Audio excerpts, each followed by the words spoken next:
ಮಾಧ್ಯಮ ಮಿತ್ರರ ಮೇಲೆ ಹಲ್ಲೆ ಮಾಡಿಲ್ವಾ? ನೀವು ಹೆಂಗೆ ವರ್ತಿಸ್ಕೊಂಡಿರ? ಇವತ್ತು ಆ ಮಕ್ಕಳನ್ನ ಪಾಠ ಹೇಳಬೇಕಾ? ಅವ್ರಿಗೆ ಸರಿಯಾದ ಟೈಮಲ್ಲಿ ಪಾಠ ಹೇಳ್ಬಿಟ್ಟಿದ್ರೆ ಇದೆಲ್ಲ ನಡೀತಾ ಇರಲಿಲ್ಲ. ಉತ್ತರ ಪ್ರದೇಶದಲ್ಲಿ ಹಂಗಾಯಿತು. 2002ರಲ್ಲಿ ನಾವು ಪಾಠ ಕಲ್ತಿದ್ದೀವಿ. ನೀನು ಯಾರೋ ಪಾಠ ಕಲ್ಸಕ್ಕೆ ನಮಗೆ? ನೀನು ಯಾರೋ ನಮಗೆ ಪಾಠ ಕಲ್ಸೋಕ್ಕೆ? ಇದೆಲ್ಲ ಮಾತುಗಳು ಸುಮ್ಮನೆ. ಇವಾಗ ಎಂಟಿ ಮೈಂಡ್ ಇಸ್ ಡೆವಿಲ್ಸ್ ವರ್ಕ್ಶಾಪ್ ಅಂತಾರೆ. ಅದು ಇವಾಗ ಪದದಲ್ಲಿದ್ದರೂ ಈ ಥರ ತರಲೆ ವ್ಯವಹಾರ ಮಾಡಿದ್ದಕ್ಕೆ ಇಂದ ತೆಗೆದಾಕೋದು. ಇದೇ ಥರ ವರ್ತಿಸ್ಕೊಂಡ್ರೆ ಪಕ್ಷದಿಂದ ಬಿಸಾಕ್ತಾರೆ ತೆಗೆದುಬಿಟ್ಟು ಅಂತ ಹೇಳಕ್ಕೆ. ಇದನ್ನು ಯಾರೂ ಬೆಂಬಲಿಸಕ್ಕೆ ಬಂದಿಲ್ಲ, ಓಲೈಸಕ್ಕೆ ಬಂದಿಲ್ಲ, ಅವರನ್ನು ಸಮರ್ಥಿಸಕ್ಕೂ ಬಂದಿಲ್ಲ. ಬಂದಿರೋದು ಯಾವ ಕಾರಣಕ್ಕೆ ಅಂತ ಹೇಳಿದ್ರೆ ಸಣ್ಣ ಸಣ್ಣ ಮಕ್ಕಳು, ಅವರ ಏಜಸ್ಸು 19 ವರ್ಷ, 21, 22 ಎಲ್ಲ ಸಣ್ಣ ಸಣ್ಣ ಮಕ್ಕಳೇ ಇರೋದು. ಅದರಲ್ಲಿ ಒಂದು ಘಟನೆ ನಡೆದಿದೆ. ಇವಾಗ ಎಲ್ಲಾದರೂ ಒಂದು ಗಾಯ ಆಯಿತು ಅಂತ ಹೇಳಿದ್ರೆ ಆ ಅಂಗವನ್ನು ಕತ್ತರಿಸಿ ಬಿಸಾಕಲ್ಲ, ಆದರೆ ಆ ಗಾಯವನ್ನು ಚಿಕಿತ್ಸೆ ಮಾಡ್ತೀವಿ. ಅದೊಂದು ಪ್ರಯತ್ನ ಬೇಲ್ ತಗೊಳ್ಳೋಕ್ಕೆ ಬಂದಿದ್ದೀವಿ ಅಷ್ಟೇ.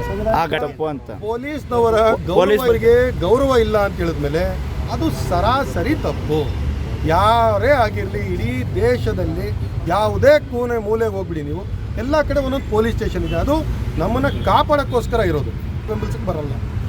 ಅದಕ್ಕೋಸ್ಕರ ನಾನು ಹೇಳಕ್ಕೆ ಇದು ಎಲ್ಲೇ ಈ ಥರ ಘಟನೆ ನಡೀಲಿ ಒಂದು ಹೆಲ್ಪ್ಲೈನನ್ನು ಮಾಡೋಣ ಅಂತೇಳಿ ನಿರ್ಧಾರ ಮಾಡಿದ್ದೀವಿ.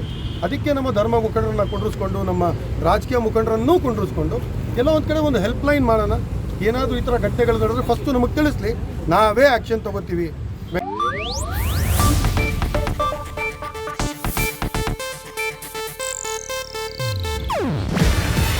ಇದು ಏಷ್ಯಾನೆಟ್ ನ್ಯೂಸ್ ನೆಟ್ವರ್ಕ್ ಪ್ರಸ್ತುತಿ. ನೀವು ನೋಡ್ತಿದ್ದೀರಾ ಏಷ್ಯಾನೆಟ್ ಸುವರ್ಣ ನ್ಯೂಸ್.